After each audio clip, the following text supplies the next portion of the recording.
आज के इस वीडियो में हम डिस्कस करने वाले हैं MSME 15 days and 45 days payment rule क्या है।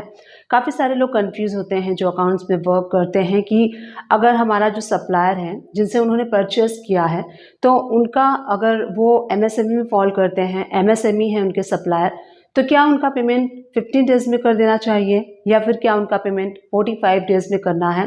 तो कन्फ्यूज़न चलती है माइंड में। तो आज के इस वीडियो को देखने के बाद आपके माइंड में कोई भी कन्फ्यूज़न नहीं रहेगी MSME 15 and 45 days payment rule के बारे में।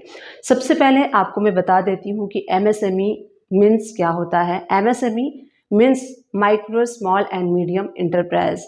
ऐसे इंटरप्राइज जो होते हैं जो कि माइक्रो हैं, स्मॉल हैं एंड मीडियम हैं, इनको हम एमएसएमई इंटरप्राइज कहते हैं। एंड इनके अलग अलग टर्नओवर होते हैं, इन्वेस्टमेंट होते हैं। इनके बेसिस पे कैटेगराइज किया जाता है कि कौन सा बिजनेसमैन माइक्रो में फॉल करता है, स्मॉल में फॉल करता है या फिर मीडियम में फॉल करता है।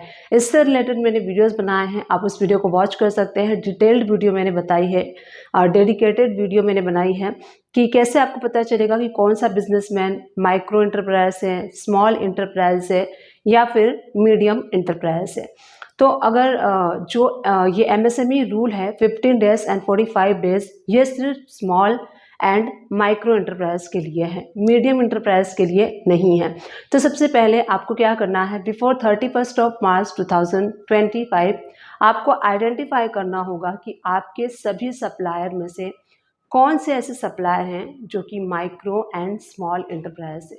अब आप सोचेंगे कि ये हम कैसे आइडेंटिफाई करेंगे कि हमारे इतने सारे सप्लायर्स हैं, उसमें कौन सा सप्लायर्स माइक्रो एंड स्मॉल में फॉल करता है। तो सबसे पहले आपको क्या करना है, टैली से आप सन्ड्री क्रेडिटर्स की लिस्ट को एक्सपोर्ट कर लीजिए एक्सेल सीट में। और उसके आगे क्या करना है, आपको जो पार्टी का कॉन्टैक्ट नंबर है वो आप टाइप कर लीजिए एक कॉलम में। उसके नेक्स्ट में आपको जो है कि माइक्रो एंड स्मॉल इंटरप्राइज करके टाइप कर लेना है। और आपको थोड़ा सा टाइम लग सकता है क्योंकि 1 to 1 आपको अपने सप्लायर्स को कॉल करके पूछना है कि क्या आप एमएसएमई में रजिस्टर्ड हैं। और आपके सप्लायर कहते हैं कि yes we are registered in MSME, तो आपको एमएसएमई का सर्टिफिकेट उनसे मांगना है। और एमएसएमई का सर्टिफिकेट जब आप मांगते हैं तो वहाँ पे एक रजिस्टर नंबर होता है एमएसएमई का। कैसे आपको फाइंड करना है गूगल पे, इससे रिलेटेड भी मैंने वीडियो अपलोड किया है, उसको आप वॉच कर सकते हैं। How to find MSME registration, video by Suman education hub. इस तरीके से आप सर्च करेंगे तो मेरी वीडियो आपको मिल जाएगी एंड आप मेरी वीडियो को वॉच कर सकते हैं।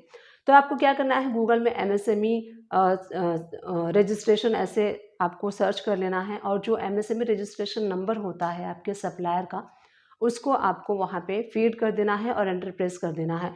जैसे ही आप एंटर प्रेस करेंगे तो एमएसएमई रजिस्ट्रेशन के बेस्ड पे, एमएसएमई रजिस्ट्रेशन नंबर के बेस्ड पे आपको वहाँ पे सर्च करके दिखा दिया जाएगा कि आपका जो सप्लायर है वो माइक्रो इंटरप्राइज है, मीडियम इंटरप्राइज है या फिर स्मॉल इंटरप्राइज है।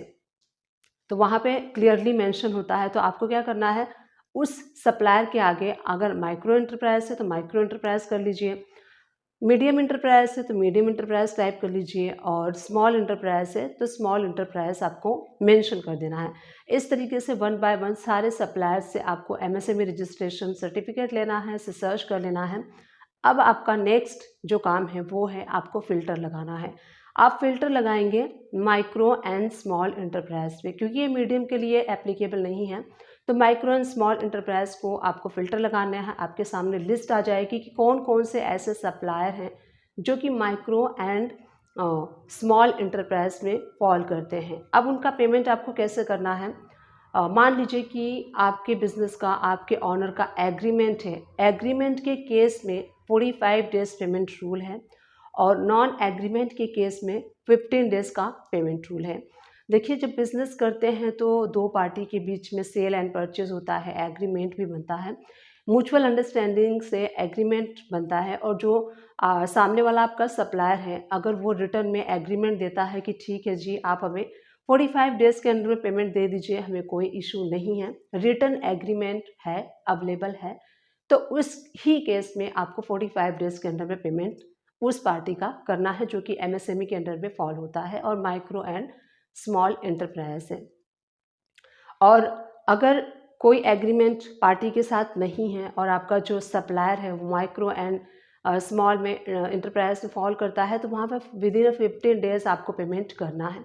अगर आप नहीं पेमेंट करेंगे, अब आप सोचेंगे कि अगर हम पेमेंट नहीं करेंगे तो क्या कंसिक्वेंसी हो सकती हैं।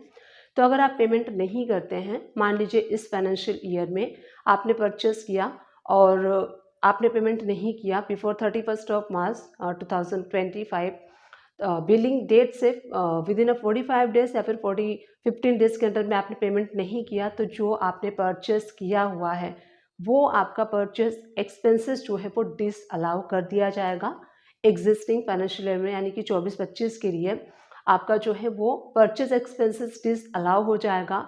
और तभी वो अलाउ होगा जब आप पार्टी का पेमेंट करेंगे, तभी आपको वो जो परचेस के एक्सपेंसेस है वो अलाउ होंगे।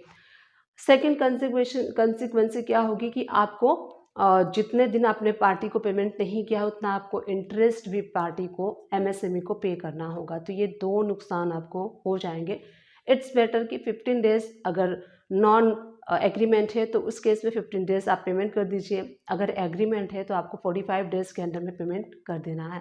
तो उम्मीद करती हूँ आज के इस वीडियो में हमने डिस्कस किया कि MSME payment rule 15 days and 45 days आप समझ गए होंगे। तो उम्मीद करती हूँ आप सभी लोग को ये वीडियो पसंद आई होगी, हेल्पफुल रही होगी। अगर हेल्पफुल रही है तो प्लीज़ मेरे दोनों चैनल को लाइक शेयर सब्सक्राइब कीजिए। हिंदी चैनल मेरा यही है सुमन एजुकेशन हब, और इंग्लिश चैनल है मेरा सुमन एजुकेशन हब इंग्लिश, जहाँ पे मैं अकाउंटिंग का वर्क इंग्लिश लैंग्वेज में टीच करती हूँ।